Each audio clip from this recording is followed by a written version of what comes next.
Hello, today I am going to be analyzing a genre of book trailers for my multimodal analysis.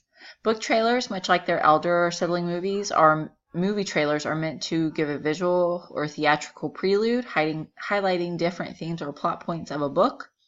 In other words, it's meant to be a way to hook potential readers before the book is released in publication, or a way to build buzz within the reading community before the book is released.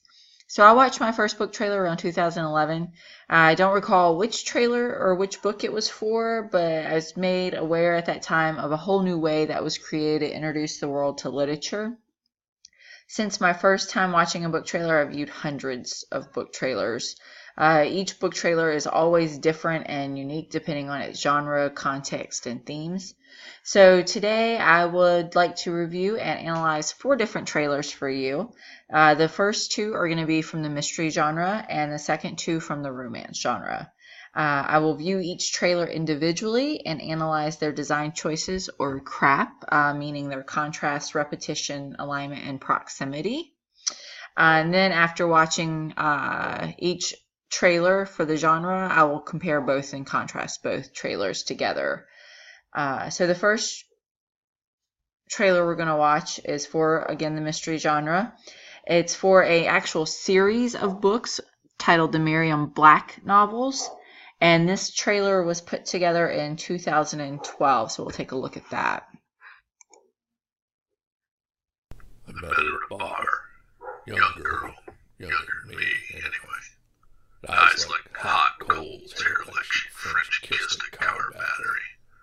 We did shots for a while, cheap shit Canadian whiskey, so cheap it didn't even have a brand. We laughed, told dirty jokes, spun a couple sad stories too. Around midnight, she finally told me her name. Said, I'm Miriam Black, and I bet you $50 I can tell you how you're gonna die. I laughed. She said, dead serious. It's true, no shit. All I need to do is touch you. And she says, all sexy like with a playful wink, can I touch you? I laughed even harder, ran like a donkey at the thought of this girl wanting to touch an old fucked up mummy like me, but I said, yeah, okay, sure, honey. She laid her hand over mine. She seemed cold, but her hand was warm. Only took a second. And she told me the how and the when, my final tap dance over the end of the Reaper's naughty bits. Afterwards, Miriam said, always keep that 50 in your pocket.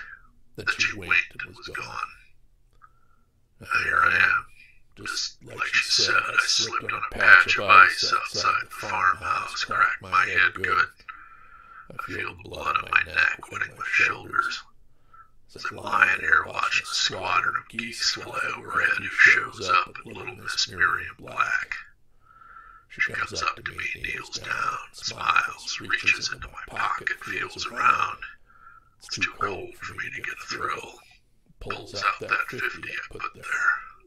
She whispers, I won the bet. Miriam stays with me a while as the sun starts to slide down behind the horizon, and she kisses me on the forehead, tells me it was good meeting me, and it'll all be over soon. Now she's gone. Now I suppose it's time. So again, that is the book trailer for the Miriam Black novels by Chuck Wendig. It is approximately 2 minutes 16 seconds for the trailer itself, which is a bit longer than normal. Like I said, this is for a whole series, whereas most book trailers will be anywhere from a minute to maybe 2 minutes, if that. Some of the things I want to point out about this trailer, the contrast that they use between the dark background and the light and white wording, I think enhances the feeling of the mystery, providing a darkened background and this gravelly voice of an older man. Also enjoy the flickering of the background, kind of like a flashing back on what has happened leading up to this point. Only the narrator's voice is used throughout. There's no other musical accompaniment or anything like that. The words themselves I found really, really interesting.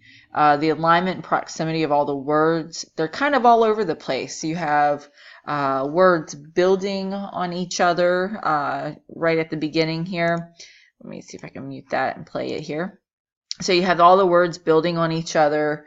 Then when you got words building on top of each other and words standing alone, which comes in a little later within the trailer itself.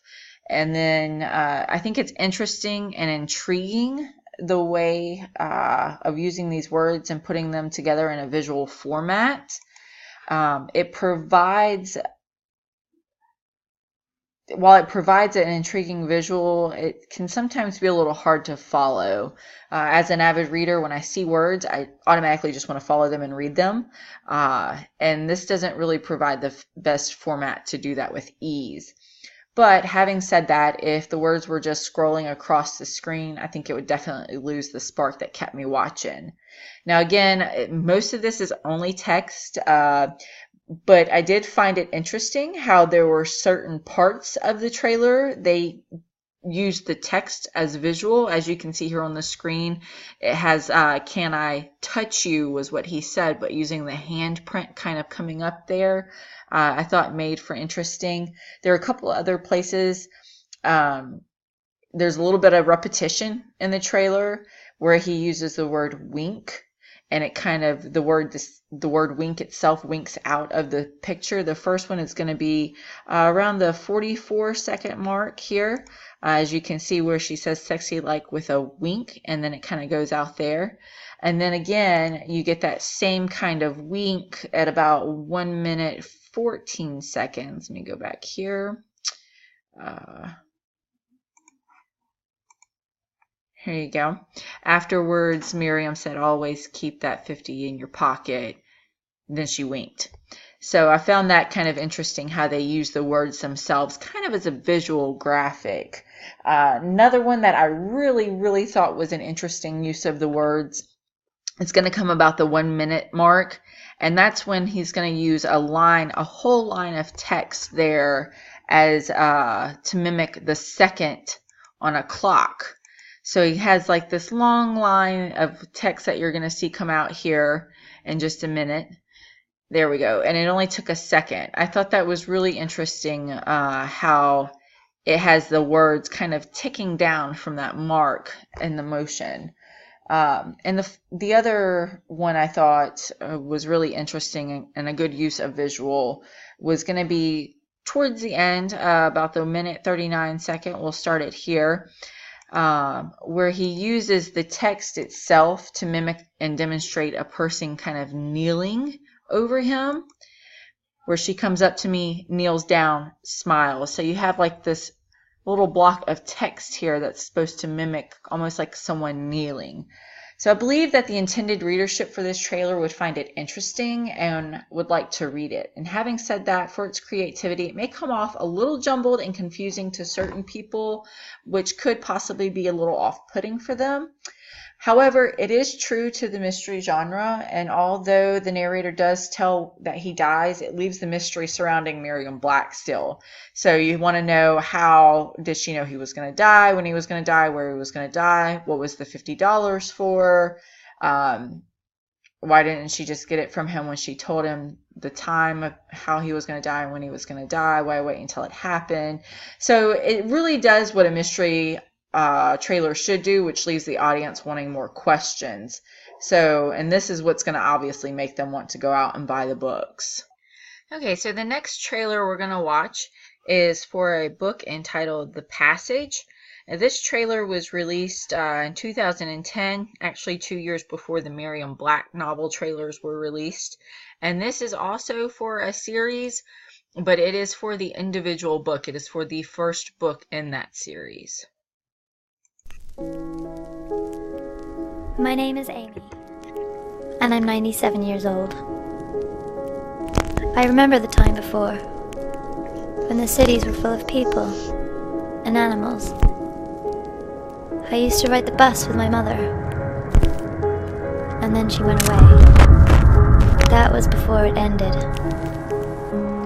Before I knew that I would be the one, and at the end was really only the beginning.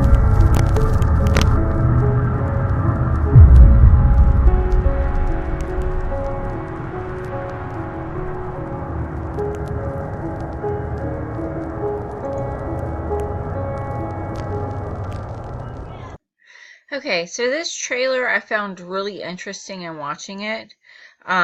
There's this juxtaposition right off the bat of a young narrator stating that she's 97 years old, and you're getting younger images of a younger girl throughout the trailer, which is an interesting choice to contrast this idea of youth against a background that would be considered vintage or antique with the sepia type colored tones.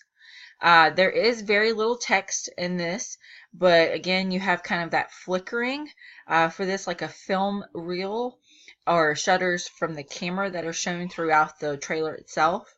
The text that is shown is large, center screen, and has an appearance that is being displayed through the lens of a microfiche. So again, you kind of have that vintage feel to it. I really enjoy the film reel motion that you get, or the camera shutters, especially around the 14-second mark. It starts with the camera where she has this camera in her hand and she's taking it off, and it's this vintage camera again. So you start to get like these flashes, almost like shutters from the camera being taking of pictures. And you also see this kind of young narrator speaking of remembering cities and animals, yet the visual trailer itself gives you kind of a more desolate area, a more rural life throughout. The proximity of the little girl or herself throughout the trailer, she's never clearly seen. At the 19-second mark, you get her hidden behind the camera as she picks it up there. At the 10-second mark, right as you start the trailer there, you have her kind of being blinded by the light. And then again, later on into the trailer, she's kind of in the shadows. You see her hiding there. Close-ups of her bodies, of her turned, of her skipping away. You have that motion still from her and the flickering of the camera, not a clear shot. There's also a repetition of kind of this Da Vinci-esque picture that you get throughout. Kind of creepy.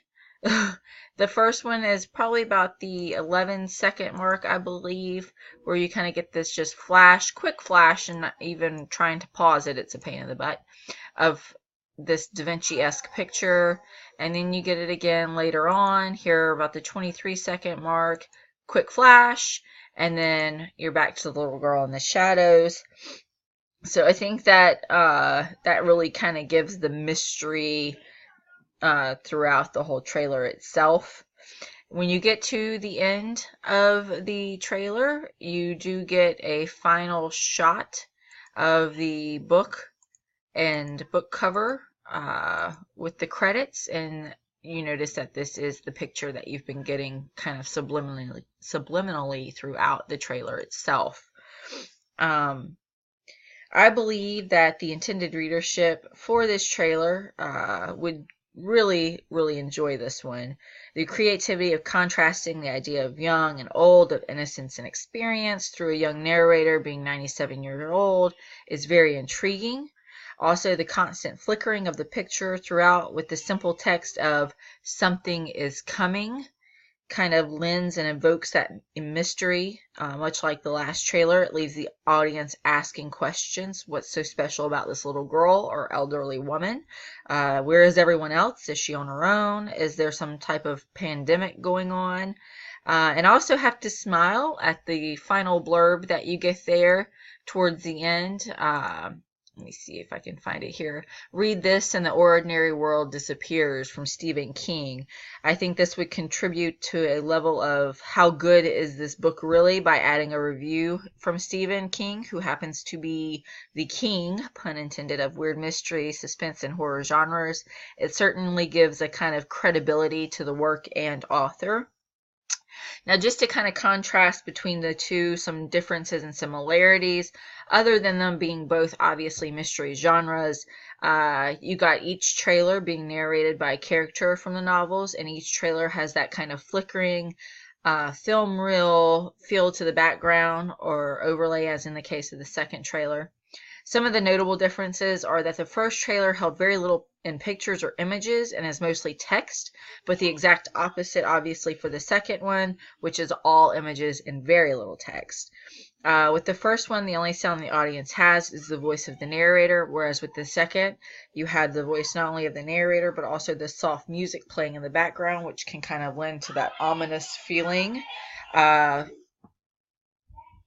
Overall, I feel like both trailers do justice not only to their genre of multimodal media of book trailers, but also to the genre of mystery novels, and portraying this through their text and images to the audience.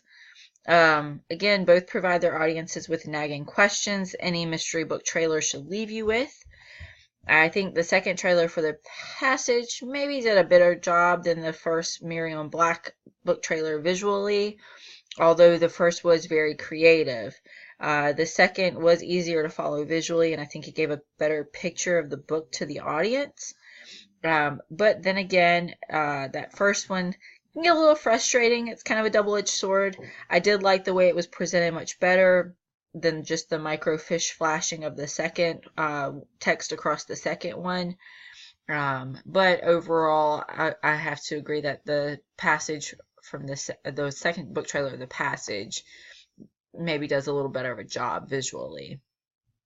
Okay, so the next two trailers that we are going to look at are, again, both romance novels, or the romance genre, I should say. And these two are also newer book trailers. The first one we're going to watch here is called The Passenger by Alexandra Bracken. And this trailer came out in 2015. So I'm going to go ahead and play this for you here.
Okay, so that's our first trailer for our romance novel genre. This one and the next one are actually both for young adult literature as well, which kind of gives it something interesting, I think, on the part of the trailer. So you're looking not only for something that's going to give you the air of romance, but something that's going to appeal to a much younger audience as well. So the opening of this trailer starts with this metronome, and then you kind of have the ticking back and forth. It then goes to the picture of the girl holding the violin, but that is not what you get. Suddenly you have this kind of piano in the background. So this repetitious sound of the metronome, I believe, is symbolic of the scene's contrast from light to dark. So the very first scene, you have her kind of in this darkened room, wearing a dark dress, with this kind of dark city landscape in the background, and then suddenly you have her moving, and she's going from this dark room, and then suddenly here she is in a white dress with white sheets, and you can still see the darkness kind of in the background there. So you have this contrast of her walking through the white sheet wearing the white dress. I believe it's in using this, the creator was able to give the audience a sense of being lost and then kind of found. This also comes with a sense of losing and finding love, as the characters in the trailer seem to be finding their way through different times and locations. You have the skyscrapers, and then suddenly she is aboard this ship, and you can tell in the way her and the actor in the scene with her kind of wearing clothing that you know is not of this time, as of a time before. And then she's going from this ship to a kind of vintage wall behind her of time, different time period, and then into a darkened alley where the gentleman is trying to go after her. It's so many different scenes that you get throughout. You've got the desert, then suddenly you're on a snowy mountain.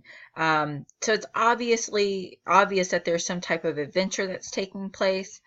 And then all in the background, you have a determined, strong male voice through the singer singing about being together and finding a way to be together. I did find it interesting that they did not use any text throughout the trailer itself until the end, which is where they give the kind of title of the book there. Then you have obviously a review, kind of gives some credibility to the author and the novel. And then, of course, you end with the information for the author. So the design relies heavily for the reader to focus on the scenes being played out, and gave pressure to the creator to give the context or plot line of the book without using any words. I believe that the creator did an excellent job portraying to the audience the romance and suspense that is felt through the trailer. The opening scene with the metronome has to be my favorite part of the trailer because it is a symbol of time, and that thought is incorporated throughout the trailer itself, in going from modern day cities of skyscrapers to the change of location and time in the scene on the ship, the changing of scenes with the male character appearing in each one, and then seeming to chase her until she acknowledges him in one of the last scenes is very well thought out.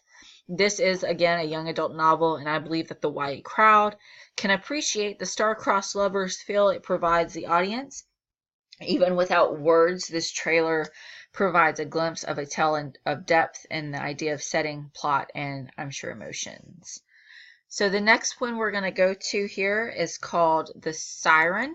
This is by Kira Cass, and it again is a romance novel in the young adult genre. We're going to go ahead and play this here.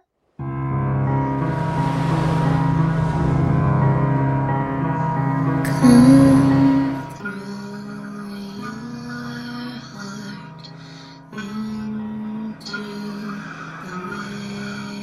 waves. Come through your heart into the waves. Drink me in and come undone. Drink me in and come undone.